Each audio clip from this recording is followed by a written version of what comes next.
जया एकादशी का व्रत माघ मास के शुक्ल पक्ष की एकादशी को कहते हैं।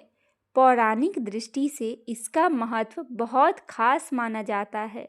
इस व्रत को करने से आपको पूर्व जन्म के पापों से भी मुक्ति मिलती है और आपके हर कार्य में जय यानी कि सफलता की प्राप्ति होती है। जया एकादशी का व्रत करने वाले लोगों के लिए इस दिन व्रत का कथा का पाठ करना बेहद अनिवार्य माना जाता है। आइए सुनते हैं जया एकादशी व्रत की कथा विस्तार से। युधिष्ठिर ने पूछा, भगवान, आपने माघ मास के कृष्ण पक्ष की सटतिला एकादशी का वर्णन किया। अब आप कृपा करके यह बतलाइए कि शुक्ल पक्ष में कौन सी एकादशी होती है, उसकी विधि क्या है तथा उसमें किस देवता का पूजन किया जाता है। भगवान श्री कृष्ण बोले, हे राजेंद्र, मैं बतलाता हूँ, तुम सुनो। माघ मास के शुक्ल पक्ष में जो एकादशी होती है उसका नाम जया है। वह सब पापों को हरने वाली उत्तम तिथि है। पवित्र होने के साथ ही पापों का नाश करने वाली भी है तथा मनुष्य को भोग और मोक्ष प्रदान करती है। इतना ही नहीं, वह ब्रह्म हत्या जैसे पाप तथा पिशाच तत्व का भी विनाश करने वाली है। इसका व्रत करने पर मनुष्य को कभी प्रेत योनि में नहीं जाना पड़ता। इसीलिए हे राजन, प्रयत्न पूर्वक जया नाम की एकादशी का व्रत करना चाहिए। एक समय की बात है, स्वर्ग लोक में देवराज इंद्र राज्य करते थे। देवगण पारिजात वृक्षों से भरे हुए नंदन वन में अप्सराओं के साथ विहार कर रहे थे। 50 करोड़ गांधीविक नायक देवराज इंद्र ने स्वेच्छा अनुसार वन में विहार करते हुए बड़े हर्ष के साथ नृत्य का आयोजन किया। उसमें गंधर्व गाना गा रहे थे, जिनमें पुष्पादंत विहार करते हुए बड़े हर्ष के साथ नृत्य का आयोजन किया। उसमें गंधर्व गाना गा रहे थे, जिनमें पुष्पदंत चित्रसेन तथा उसके पुत्र 3 प्रधान थे। चित्रसेन की स्त्री का नाम मालिनी था। मालिनी से एक कन्या उत्पन्न हुई थी जो पुष्पावंती के नाम से विख्यात थी। पुष्पदंत गंधर्व के एक पुत्र था जिसको लोग माल्यवान कहते थे। माल्यवान पुष्पावंती के रूप पर अत्यंत मोहित था। ये दोनों भी इंद्र संतोषार्थ नृत्य करने के लिए आए थे। इन दोनों का गान हो रहा था। इनके साथ अप्सराएं भी थी। परस्पर अनुराग के कारण ये दोनों मोह के वशीभूत हो गए। वित्त में भ्रांति आ गई, इसीलिए शुद्ध गान न गा सके। कभी ताल भंग हो जाता और कभी गीत बंद हो जाता। इंद्र ने इस प्रमाद पर विचार किया और इसमें अपना अपमान समझकर वे कुपित हो गए।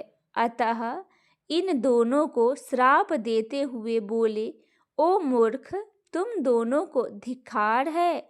तुम लोग पतित और मेरी आशा भंग करने वाले हो।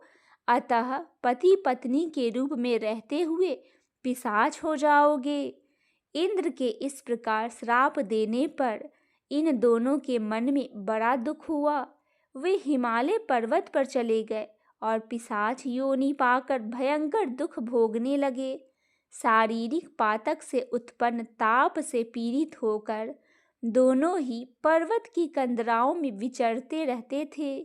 एक दिन पिशाच ने अपने पत्नी पिशाचिनी से कहा, हमने कौन सा पाप किया है जिसे यह पिशाच योनि हमको प्राप्त हुआ है। नरक का कष्ट अत्यंत भयंकर है तथा पिशाच योनि भी बहुत दुख देने वाली है। अतः पूर्ण प्रयत्न करके पाप से बचना चाहिए। इस प्रकार चिंता मगन होकर वे दोनों दुख के कारण सूखते जा रहे थे। देव योग से उन्हें माघ मास की एकादशी तिथि की प्राप्ति हो गई।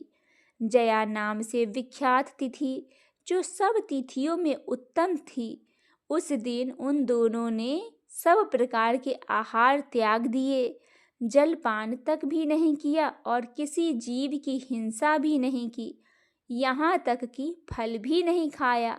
निरंतर दुख से युक्त होकर वे एक पीपल के समीप बैठे रहे। सूर्यास्त हो गया, उनके प्राण लेने वाले भयंकर रात उपस्थित हुई। उन्हें नींद नहीं आई, वे रति समीप बैठे रहे। सूर्यास्त हो गया, उनके प्राण लेने वाली भयंकर रात उपस्थित हुई। उन्हें नींद नहीं आई, वे रति या और कोई सुख भी नहीं पा सके। सूर्योदय हुआ, द्वादशी का दिन आया। उन पिशाचों के द्वारा जया के उत्तम व्रत का पालन हो गया। उन्होंने रात में जागरण भी किया। उस मत के प्रभाव तथा भगवान विष्णु की शक्ति से उन दोनों की पिशाचता दूर हो गई। पुष्पावंती और माल्यवान अपने पूर्व स्वरूप में आ गए। उनके हृदय में वही पुराना खेह उमड़ आया। उनके शरीर पर पहले ही जैसे अलंकार शोभा पा रहे थे। वे दोनों मनोहर रूप धारण करके विमान पर बैठे और स्वर्ग लोक में चले गए। वहां देवराज इंद्र के सामने जाकर दोनों ने बड़ी प्रसन्नता के साथ उन्हें प्रणाम किया। उन्हें इस रूप में उपस्थित देखकर इंद्र को बड़ा विस्मय हुआ। उन्होंने पूछा, बताओ, किस पुण्य के प्रभाव से तुम दोनों ने पिशाचत्व को दूर किया? तुम मेरे श्राप को प्राप्त हो चुके थे, फिर किस देवता ने तुम्हें छुटकारा प्राप्त किया? माल्यवान बोला, स्वामीन, भगवान वासुदेव की कृपा तथा जया नाम की एकादशी के व्रत से हमारा पिशाचत्व दूर हुआ है। माल्यवान बोला, हे स्वामी, भगवान वासुदेव की कृपा से तथा जया नाम की एकादशी का व्रत करने से पिशाच योनि दूर हुई है। इंद्र ने कहा, तो अब तुम दोनों मेरे कहने से सुधा पान करो। जो लोग एकादशी का व्रत में तत्पर और भगवान श्री कृष्ण के शरणागत होते हैं, वे हमारे भी पूजनीय हैं। भगवान श्री कृष्ण कहते हैं, हे राजन, इस कारण एकादशी का व्रत करना चाहिए। नृप श्रेष्ठ जया ब्रह्म हत्या का पाप भी दूर करने वाली है।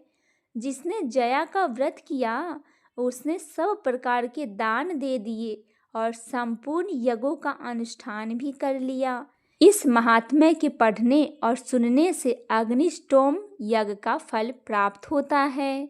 बोलिए भगवान श्री कृष्ण जी महाराज की जय हो। आइए सुनते हैं जया एकादशी व्रत की दूसरी कथा। प्राचीन काल की बात है। चंद्रवंश में एक प्रतापी और धर्मपरायण राजा हुए, जिनका नाम राजा हरिश्चंद्र था। वे सत्य, दया, करुणा और न्याय के लिए प्रसिद्ध थे।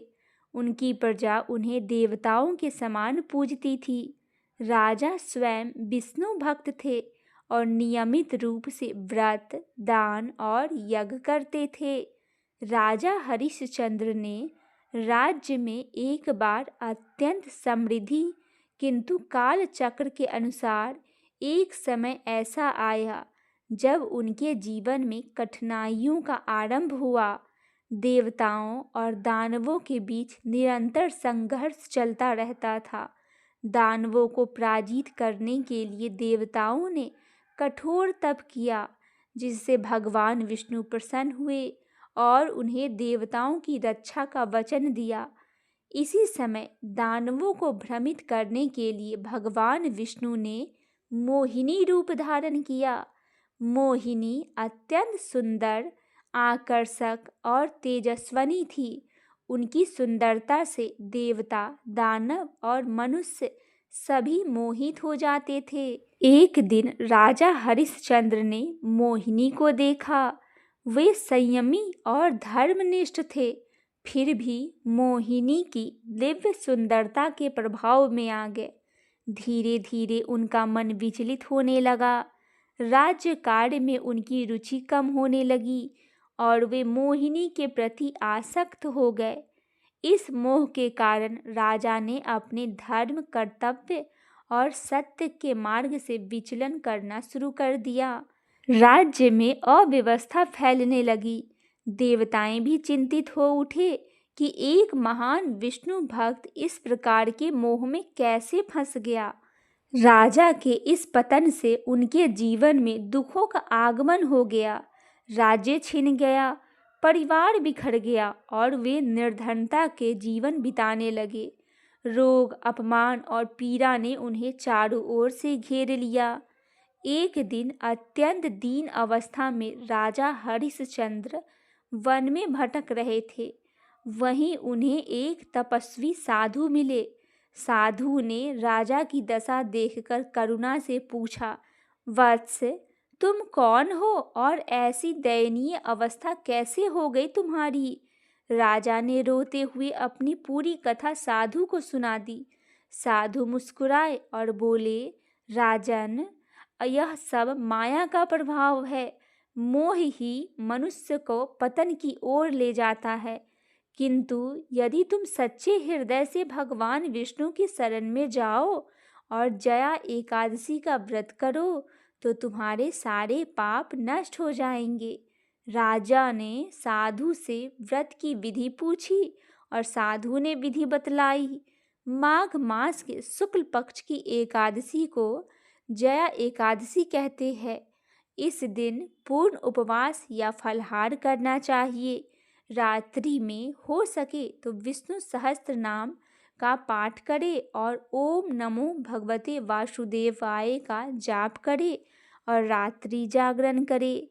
द्वादशी के दिन ब्राह्मणों को दान देना चाहिए। राजा हरिश्चंद्र ने पूरी श्रद्धा और नियम पूर्वक जया एकादशी का व्रत किया। उन्होंने रात्रि जागरण किया, भगवान विष्णु की स्तुति की और अपने किए गए अपराधों के लिए क्षमा मांगी।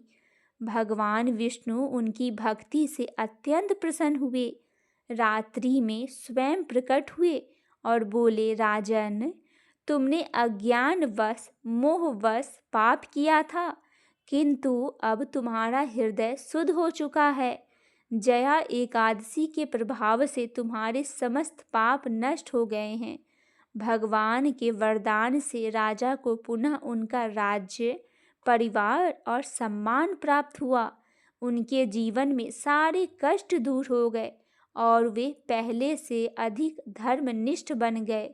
इस प्रकार जया एकादशी का व्रत न केवल भूत प्रेत पाप और दोषों से मुक्ति देता है, बल्कि मनुष्य को मोह, अहंकार और अधर्म से भी बचाता है। यह व्रत बतलाता है कि चाहे मनुष्य कितना भी पतन क्यों न कर ले, यदि वह सच्चे मन से भगवान विष्णु की शरण में जाएगा तो उसका उद्धार निश्चित है। जया एकादशी का व्रत आत्मशुद्धि, भक्ति और मोक्ष का मार्ग है। इस दिन व्रत करने से जन्म जन्मांतर का पाप नष्ट हो जाते हैं और विष्णु लोक की प्राप्ति होती है। इसीलिए प्रत्येक श्रद्धालु इस पावन व्रत को पालन अवश्य ही करते हैं। जय श्री राधे कृष्ण, जय श्रीमन नारायण।